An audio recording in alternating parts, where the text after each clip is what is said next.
Okay, next, number 3. This is still geometry problem. Mang Goryo has 150 meters of fencing material to enclose a rectangular garden.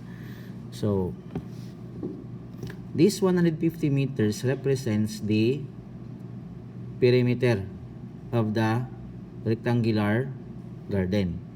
P is equal to 150 meters. Or perimeter is equal to 150 meters. That's the fencing material that Mang Goryo needs to use to enclose his rectangular garden. The garden's length is 5 meters less than 3 times its width. Find the area of the garden. Okay. So, let X be the length of the garden, while Y be the width of the garden.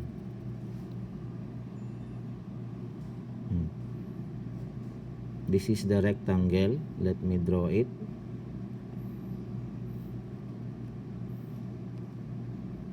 The rectangle is not drawn to scale. This is length, this is width. Okay. How do you determine whether that side is the length and the other side is the width? The longer side is always the length, regardless on how it is being drawn, whether landscape or portrait. Okay. Dili ingong ako nang gatindog mo nay length. It's a wrong concept.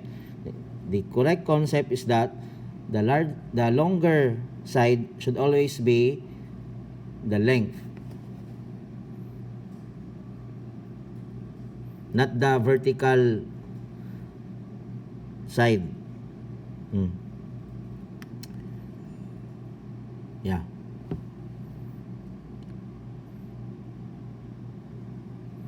The length is X, while the width is Y.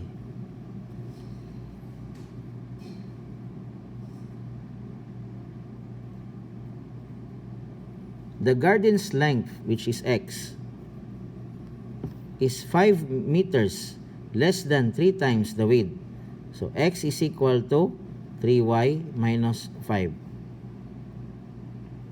Not 5 minus 3Y.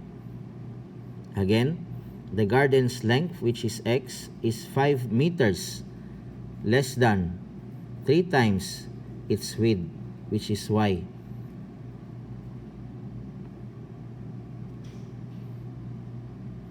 X is equal to 3Y minus 5. Not 5 minus 3Y. In the same manner, say 6 is 3 less than 9. 6 is 9 minus 3. 6 is not equal to 3 minus 9. 6 is equal to 9 minus 3. In algebra, that 6 is equal to 9 minus 3 can be stated as 6 is 3 less than 9, not the other way around.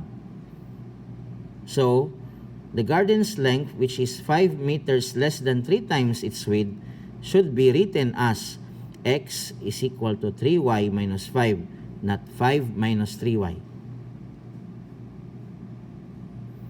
The perimeter is 150 meters. Now, let me ask you, what is the formula in finding the perimeter of a rectangle? The perimeter of a rectangle is given by the formula 2x plus 2y. Actually, it's 2L plus 2W. But since we represent the length to be x and the width to be y, so it should be P is equal to 2x plus 2y. The perimeter is 150 meters. That's 150. Substituting the value of the perimeter to the second equation, that's 150 is equal to 2x plus 2y. Reducing the second equation by dividing 2 or multiplying 1/2 to both sides of the equation, So from 150, which is equal to 2x plus 2y, it becomes 75 equals x plus y. Okay. Substituting the value of x in the first equation to the second equation, so you have 75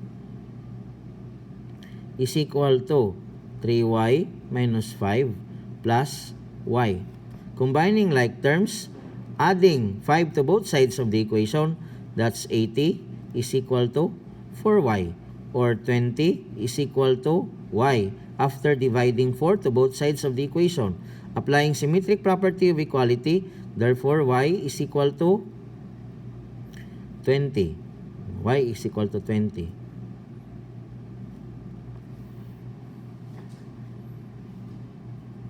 If y is equal to 20, x, which is equal to 3y minus 5,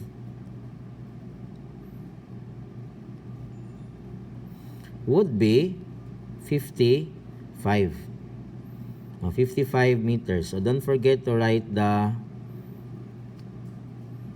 unit of measurement in the end.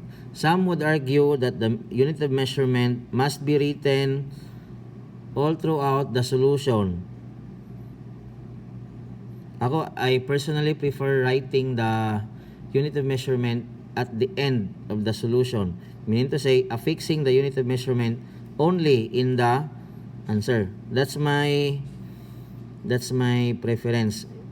You know, we're solving an algebraic problem, so there's actually no need to affix the unit of measurement all throughout, because take note that m, like x and y, are also like x and y is also a variable.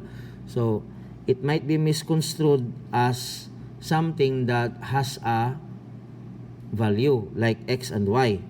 So better to affix or to write the unit of measurement at the end of the solution, meaning in the final answer.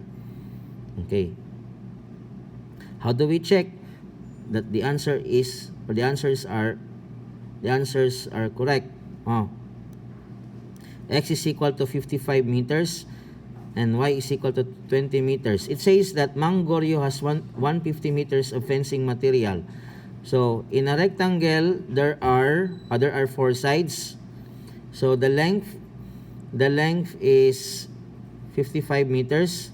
So multiplying it by 2 for 2 sides, 55 times 2 is 110. Well, the other sides measure 20 meters each. So 20 times 2 is 40. So 110 plus 40 is 150 meters. But wait, there's more, because that's not what the problem is asking. So you have to be very careful to really answer what the problem is looking for. The problem is neither looking for the length of the garden nor the width of the garden, although these are essential values for you to finally determine the answer. What the problem is really asking is the area of the garden. So you answer the question. No, you answer the question. It's neither 20 meters nor 55 meters, which is the answer. The answer would be the product of these two numbers, 20 meters and 55 meters, because what the problem in the end is asking is the area of the garden. So 20 times 55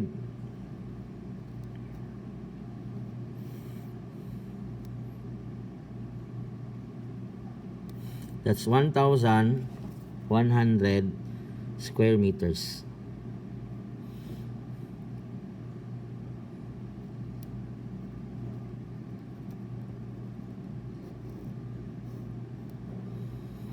Or 1,100 meters square. Okay.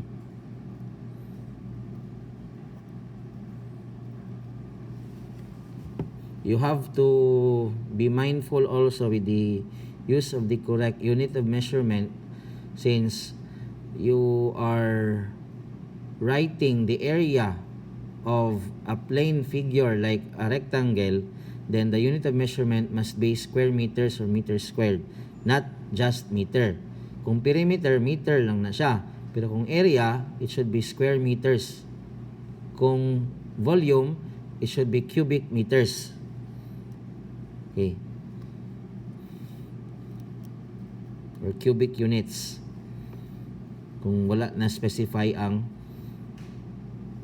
unit of measurement. That's it.